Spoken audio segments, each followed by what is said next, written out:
Alright, Shalom, Akim. I'm Zahab, Spirit Wind Judah of the GMS Mississippi Camp. And today I want to discuss basically how Esau puts us in captivity in our own land. Because as it says in Isaiah, I believe it's the 42nd chapter, how it says that we're hid in prison houses, man. So the question arises is, what are those prison houses? What defines the prison houses? Because every Israelite is not literally in jail, all right? But if you look at all the cities in America, the poor of our people, or just Israel in general, we're generally in these ghettos, man, okay? And it's likened to a prison because you can't really get out of a certain state. Even if you get a decent job or a job that pays you enough money to move out, you're subject to those payments, all right? But basically, Esau has it set up to where most of our people stay amongst ourselves, man. All right, you got so-called black neighborhoods and so-called white neighborhoods, okay? But you have to ask yourself, why is that? You know, your neighborhood is like a prison within itself. All right, you got the church that keeps you spiritually blind. You got the liquor store that keeps you tranquilized as a lion, okay? Keep you tranquilized as a people. You got the drugs to keep your spirit dead. I even saw a documentary that said that they don't, in certain countries, they don't make drugs illegal because it keeps the people from rebelling against the government. So you have to understand that that's why drugs are here, because it zombifies our people. And ultimately it destroys our people, man, okay? But going back to the point, America is a modern day prison houses. Even the countries where Israel is scattered, all right? Take the Sunnis out there in India. Those are Israelites over there in India, and they're the poorest amongst the poor, and they're trapped in that position, man. Esau creates something called a glass ceiling that the average Israelite can't get elevated in this society. All right, and Esau also tells a lie that, you know, if you want to get money, you gotta work hard enough and you'll get out your situation. That's bullshit. The reality is, if you're a hard worker, because most Israelites are hard workers, if you're a hard worker, you just don't get fired. That's usually what happens when you're a hard worker. And what happens is, you're a hard worker, you're gonna have a hard time taking a day off, hard time getting a sick day, even if you accrue that sick day, okay? A hard worker, you're gonna be that guy that they're not gonna move up, because you're gonna be the guy or woman that works the positions and jobs that nobody else really wants to work. That's what happens when you're a hard worker, man. It's a lot. But the point is, man, our neighborhoods, our ghettos, those are prison houses. Those big project buildings with stories stacked on top of stories. Those are prison houses that affect you psychologically, man. All right? And you're institutionalized in those prison houses. A lot of you Israelites are literally comfortable with being in this predicament you in, man. Y'all are institutionalized in America, whether it's from the urban standpoint or the American standpoint. But they're just not talking about the Southern Kingdom. Oh no, you go down to Central and South America, man. Well, as beautiful as those countries are, the natives of those countries, which are the Israelites from the Northern Kingdom, do not enjoy the beauty of their country.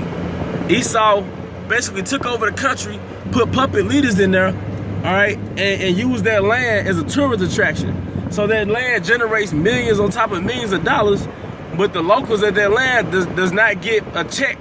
They don't get any money from the money that's generated from those tourist attractions. As a matter of fact, it goes directly to the IMF, International Monetary Fund, okay? So that's how that works, man. That's how that works. Another example is the GAD, the so-called Native Americans, man. Here they are, you slaughtered most of their people and left them on reserves. So they're a prisoner within their own home, man. All right? Like I said, you oppress a man in his own land. That's what that means, man. Okay?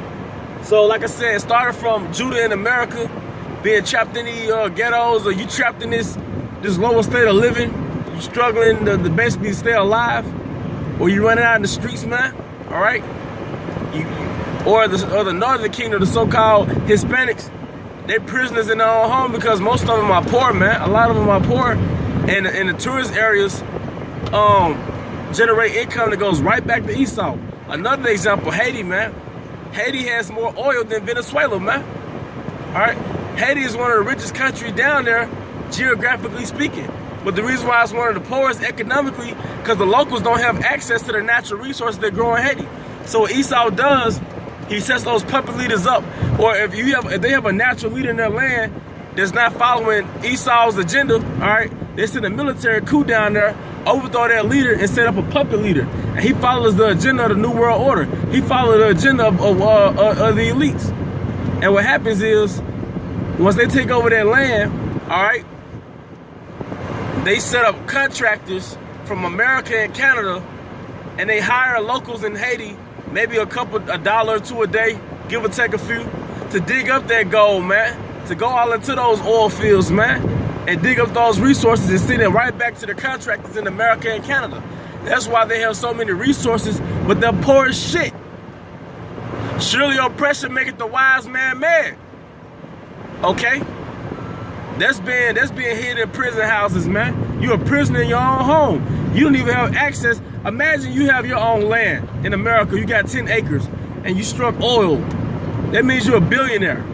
You got gold. That means you're a billionaire. Gold and oil in your land, but America keeps you from having access to your own natural resources, and they set up contractors in your land and pay you $10 a day to help extract the oil. Help the contractors get your oil out of your land and make them millions, man. Imagine if you had to go through that, man. All right? So the 12 tribes are hid in prison houses, man. Okay? Because the fatness of the earth does not belong to them, although they help build the fatness of the earth, although they help build this kingdom of Esau's, man. That's why I said you should build a house in Deuteronomy and another man shall inhabit it, man. Hell, you should betroth the wife and another man shall take her. Well, you know, when we first had to go through slavery, Esau literally took our women, but now he has our women conquered. They voluntarily go to Esau, man. They'd rather be up under Esau than be up under you. But it's part of our punishment. Alright? But like I said, man, through the spirit, man, we're still yet this day in our captivity, man. Made subject to payments. And as it says in Isaiah, we're hid in prison houses, man. Okay? Like I explained it, all those major countries, as much resources as the Israelites in those different countries have in their land, they don't have access to it. Esau sets up tourist attraction for tourists, or he'll set up contractors to dig up the resources in their land and give it right back to Esau, and leave the northern kingdom or those so-called Hispanics, all right, in Latin America, in the slums, man. Hey, man, but with that, I hope you brothers are edified. To the next lesson, shalom.